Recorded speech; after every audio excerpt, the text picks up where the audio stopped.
Hello guys, my name is Nash. Welcome to Thursday Tales of Terror, TTT. Today we're going to be talking about the Maguad Siblings Murder. This was one of the crimes that rocked the Philippines in 2021.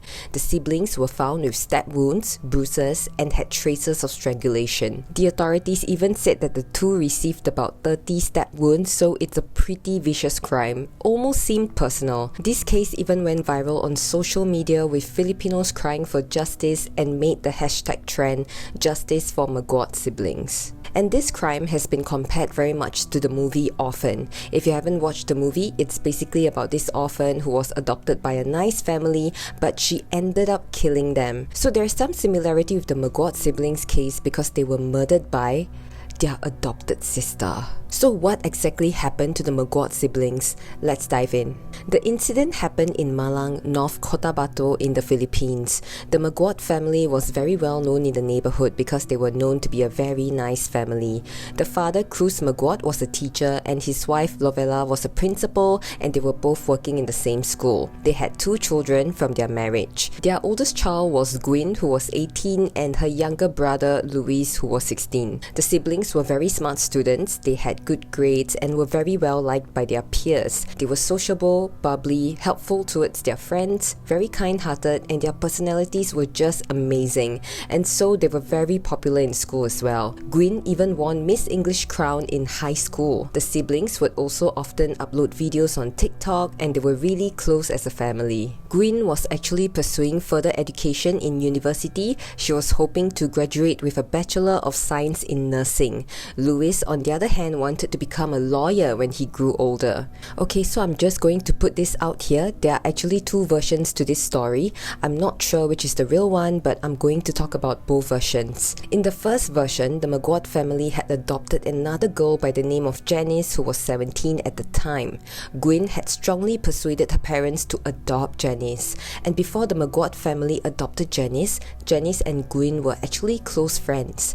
They knew each other from school, and from there they became buddies. The second version is that Janice was not adopted. Janice used to work as a helper for one of Gwyn's aunt, and somehow her situation at Gwyn's aunt's house was becoming difficult and she really wanted to leave. She begged Gwyn if she could stay with the Maguat family for the time being, and she would help with the house chores and stuff like that. And Gwyn was able to convince her parents, and that's how she came to live with the Maguat family. I don't know which version is the truth, but one thing I can confirm is that Janice in fact wasn't an orphan. Initially, there were articles out there stating that she was an orphan, but she has a family and reportedly 3 other siblings. Her family was struggling in a way that they couldn't care or provide for her as much as they wanted to. It was said that Jenny's biological father was a gambler and her biological mother was the breadwinner, but she has difficulties providing for the family. So Gwyn, being the kind-hearted person that she was, would often invite Janice to stay over at her house and eventually convince her parents to adopt or let Janice stay with them. And the Maguat family really helped her a lot. They helped Janice with her studies, school fees, food, lodging, and even clothing. And it was to the point that Gwyn's younger brother Luis would sleep in the living room just so that Janice could be comfortable and have a proper sleep in his bedroom. So they were all very welcoming of her. They treated her like their own, and the Maguat family was not rich, but they were willing to care for her. Janice didn't join the family for that long. I think she was with them for about 5 to 6 months prior to the tragedy. Janice can be seen having a great time with the Maguat family, and she looked really happy on the surface. The siblings were even making TikTok videos with her, and they seemed to be doing well. On 10 December 2021, the parents were working as usual, and the 3 children, Gwyn, Luis, and Janice, were at home. At around 2:58 p.m., the father, Cruz, received a phone call from someone. It was unknown who this person was because Cruz didn't know who he was, but this person told Cruz to rush home immediately because his house had been ransacked and robbed. After being alerted to this very sudden and shocking news, he reached home within 15 minutes. He immediately opened the front door, but it was locked surprisingly. So he ran to the back of the house where there is another door, a kitchen door. He started screaming for his kids, he was calling out their names, but nobody was responding. And the kitchen door was also locked, but he was aware that the kitchen door was quite fragile, and so he decided to just kick the door down. And what he witnessed next was just heart-wrenching,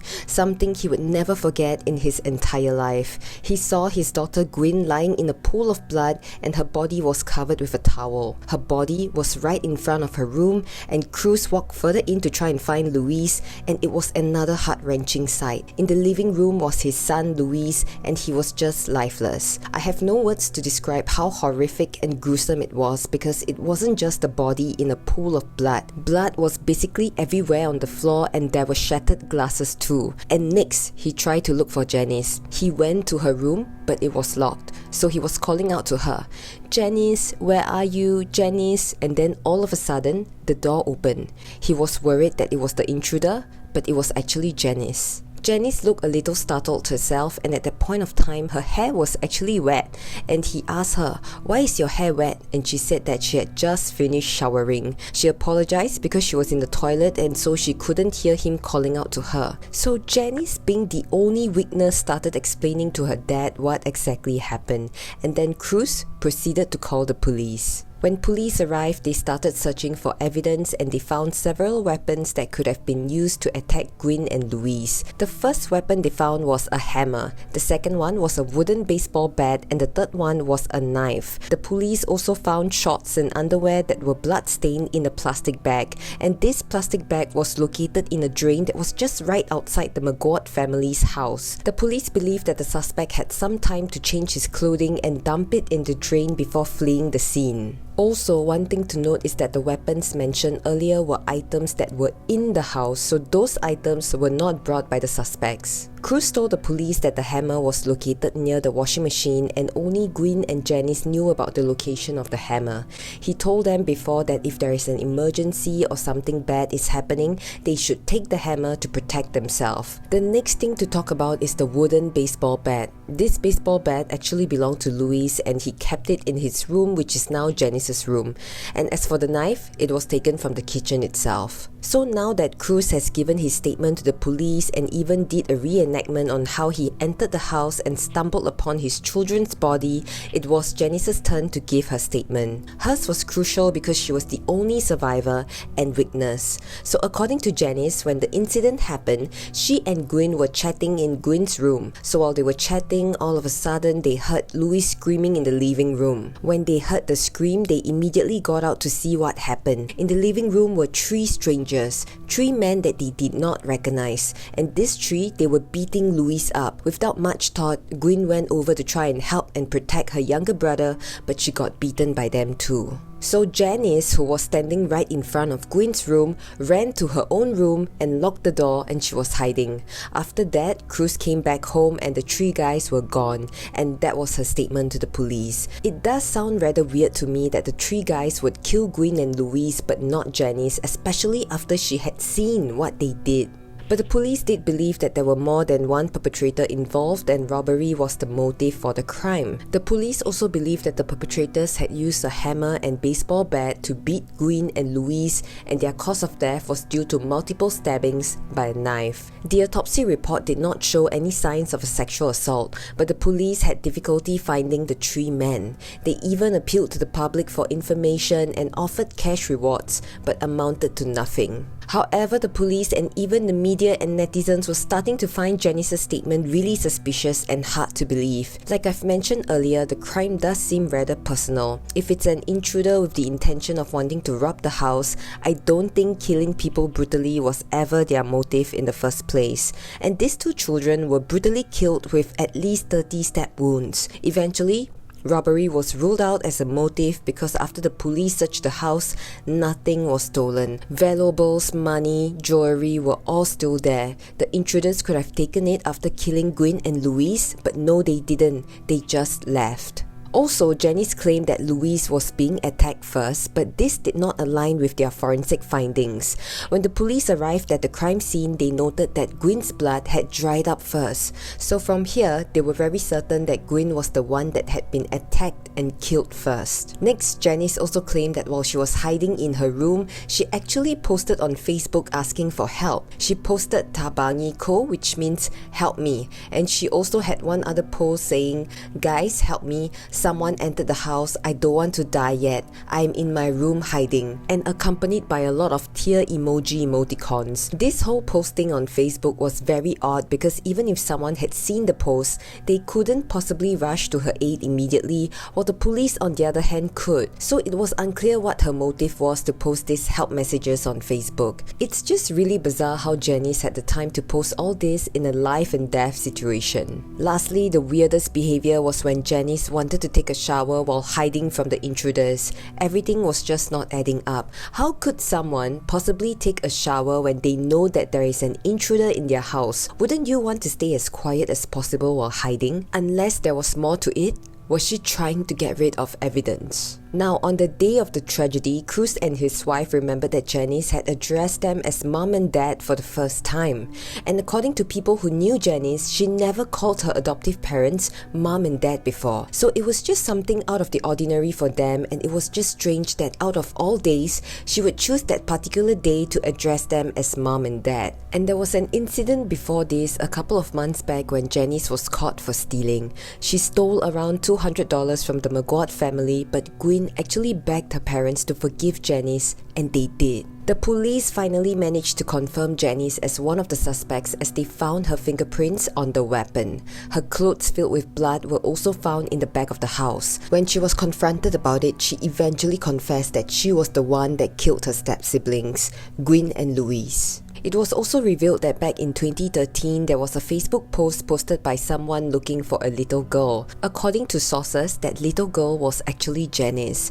Janice apparently had ran away from home in 2013, and it seems like her parents were trying to find her. Like I've mentioned earlier, her family were not well-to-do, they were struggling, and some sources even said that her parents were abusive. We don't know how true this is, but this was taken from an article. I'm guessing that she probably told people she was an orphan, and Gwyn, being the kind-hearted person that she was, led her into her family to take care of her. There's very little information in regards to Janice's original background, and there's a lot of questions. How did a girl so young manage to run away from her family? Was someone helping her? At such a young age, how did she have the money to support herself? It's all very, very mysterious, and I don't have the answers to them. She was actually missing for 8 years. As to why she would kill Gwyn and Louise, it was believed that she was extremely jealous. Gwyn and Louise had everything in life, and she wanted the attention from her adoptive parents. She has since been under the custody of the Department of Social Welfare and Development, as she's in fact still a minor. Currently, the police have arrested another suspect, but his identity is kept hidden from the public. Previously, Mrs. Maguad believed that someone from the church that they attended was one of the suspects that helped Janice,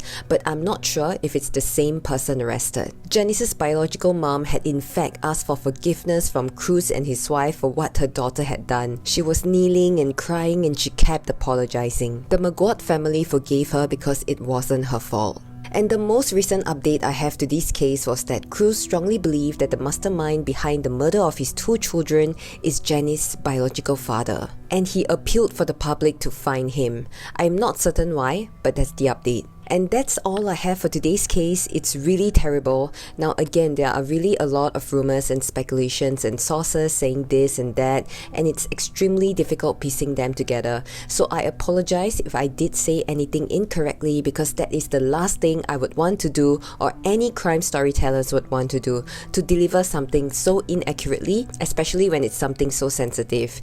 And to my Philippine friends, if there's any information that I have not covered or anything you'd like to share about the case, please feel free to share it in the comments. Because of what Janice had done, sadly many parents might be more unwilling to adopt a child. They trusted her, took care of her, and they treated her like their own blood relative, but this was what happened. Many people in the Philippines are hoping for Janice to be facing legal charges once she reaches the legal age. When I was researching for this case, I stumbled upon pictures of the siblings. Please don't go looking for them because in the first place, I don't think such pictures should be circulating around on the internet. I just wanted to say that whatever Janice and her accomplice or accomplices had done to the siblings, it was horrifying. So please don't go looking for the pictures. I can't imagine how their parents must have felt to see their children like that, and apparently from what I've read, the embalming took about 2 days. It's very, very sad. My heart goes out to Gwyn and Louise and to the Maguat family. Stay safe, everyone. Be careful who you trust because you never know. Take care, and I'll see you guys again next Thursday.